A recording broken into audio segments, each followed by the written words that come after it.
G'day, Adam the Aussie back. Time for another review. What have we got for you today? EPM version 2. Did a review a couple of months ago about the EPM version 1. And I mentioned in that review that there would be a version 2 coming up in the near future. Well, it's arrived. I've had it in my hands for a week or so. So what we're going to do today is just run through the upgrades that have been made from V1 to V2. So I'm not going to run through the whole menu again and all that sort of thing. So we're just going to show the changes that have been made, and yeah, they're all really positive and make a really good device even better. So let's get into it. Cosmetically from the front, they look very similar.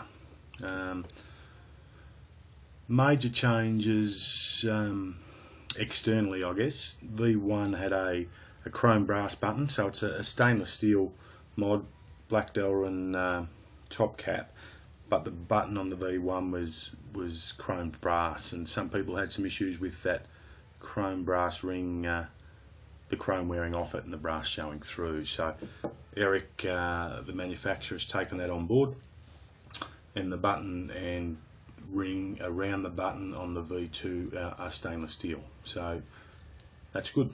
That's a win. Up top, there's a few changes there as well.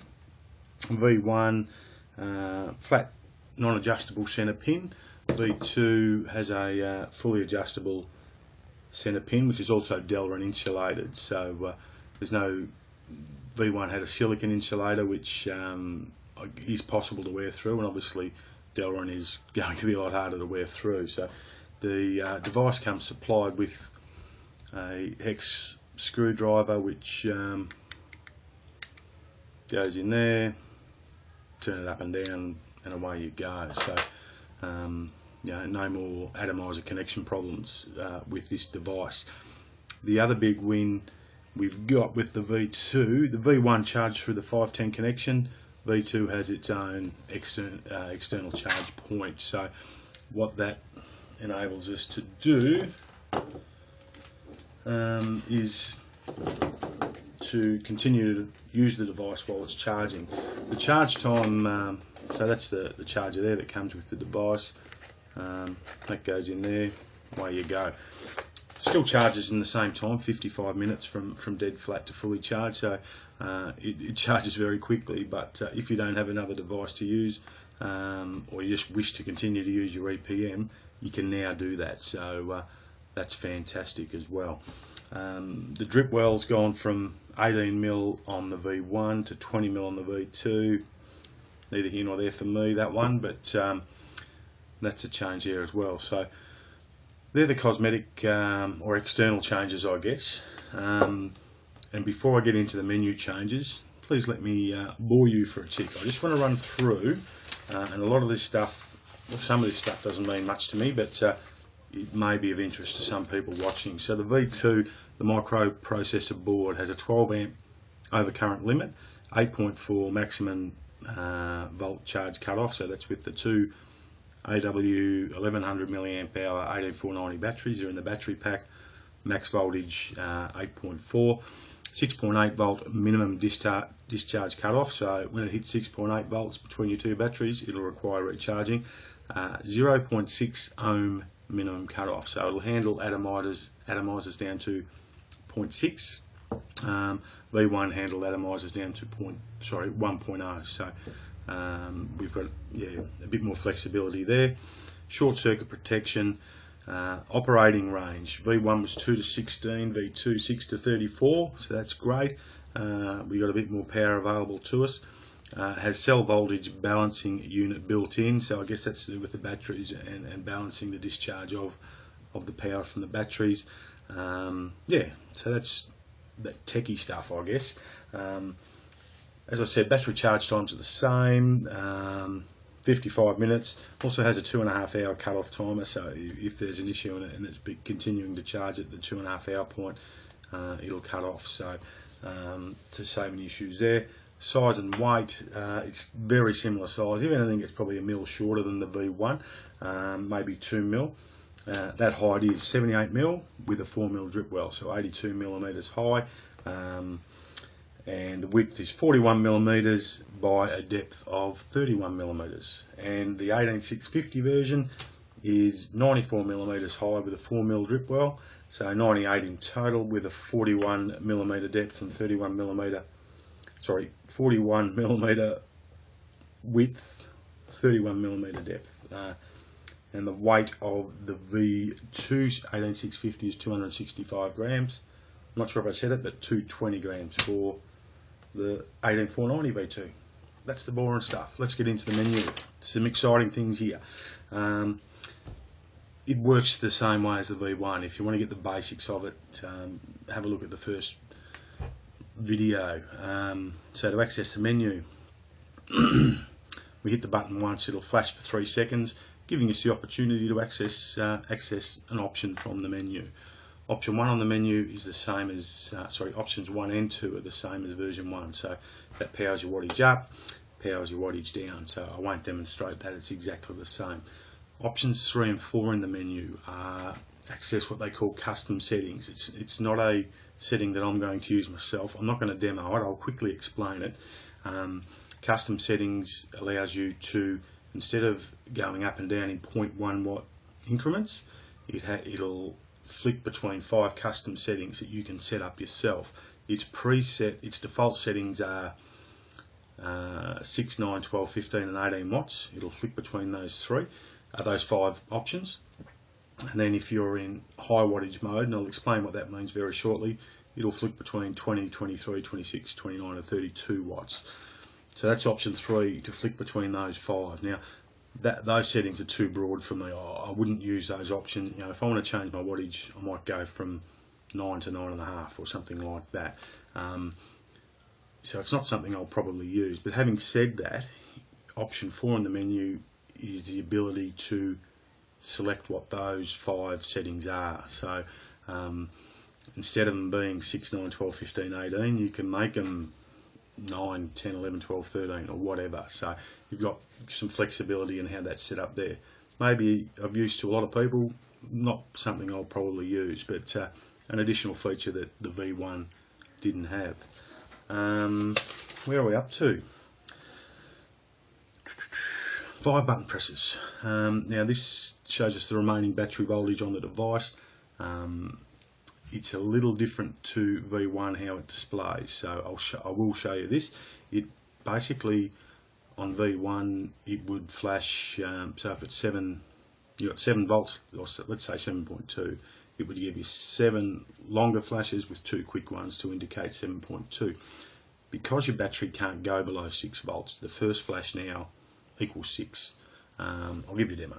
So into menu mode, 1, 2, 3, 4, 5, 6, 7, 8, 1, 2, so we're at 8.2 volts remaining in our 2 AW IMR batteries, so a little bit quicker to display that, so that's fantastic.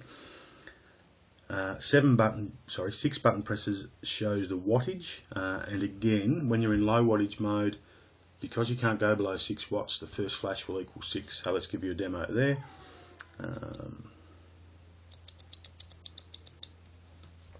6, 7, 8, 9, 10.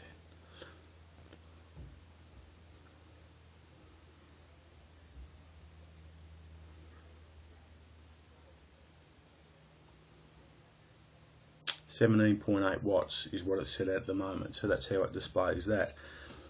7 button presses shows the shows the atomizer's resistance, so there's no change to the way that's displayed.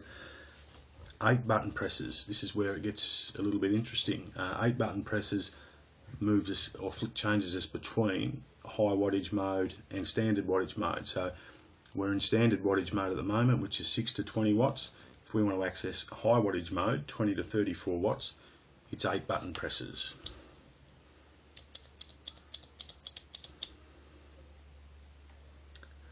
And we know we're in high wattage mode because when we go to access the menu, it'll have a solid flash of red before that 3-second flicker that allows us to access the menu. So that's just telling me I'm in high wattage mode. Might be time to put an addy on and have a vape. We'll find out wattage we're at, which is 6 button presses. 20, 20. So the default there is 20. So let's bump it up a bit. So we'll go option 1, and same as version 1, it'll scroll through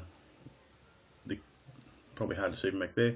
The colour changes, going from blue to a green to a yellow to a red, and you can lock it in at any point. So let's stop it there. 6 button presses will tell us where we stopped it.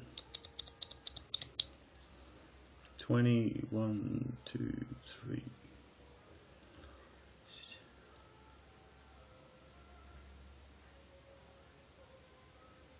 25.9 watts. Seems like a good spot to stop.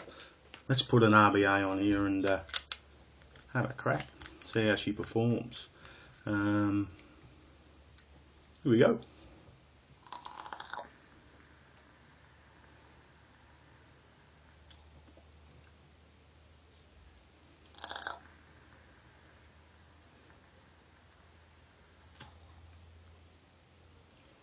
Beautiful. Works like a treat. Version 1 did too. It's magic. So we've got that extra power at our hands, so if we want to bump it up with an RBA, we can. If we want to sit at 8 or 9 watts on a Vivi Nova, or do you ever use those for a Nautilus tank or whatever, you can do that as well. The last option on the menu, which is 12 button presses, and basically it's the get out of jail card. It's 12 button presses will set the device back to new settings, so like you got it out of the box. So if you go into your custom settings and you muck them all up and you get a bit lost, well, you can hit your button 12 times, it'll put it back to as it was. So that's the menu. What else to tell you? Not much. Where to get them, I'll put a link down the bottom. It's at the AVF forum. Eric's got a thread there with his contact details. He's been moving them out pretty quick. A lot of people seem to be getting them. I don't think the wait list is too long, so that's fantastic. Price $279 for the 184. So that's $279 Australian for the 18490 version. I think it's $289 Australian for the 18650 version. It comes with your charger, a car charger, which I don't know where it is. Screwdriver to adjust your centre pin, screwdriver to access your battery pack if you need to change that, down the track. 12-month warranty on the device, 3-month warranty on the battery pack. Great customer service. He's been fantastic. I've got lots of them now. Oh, go over here.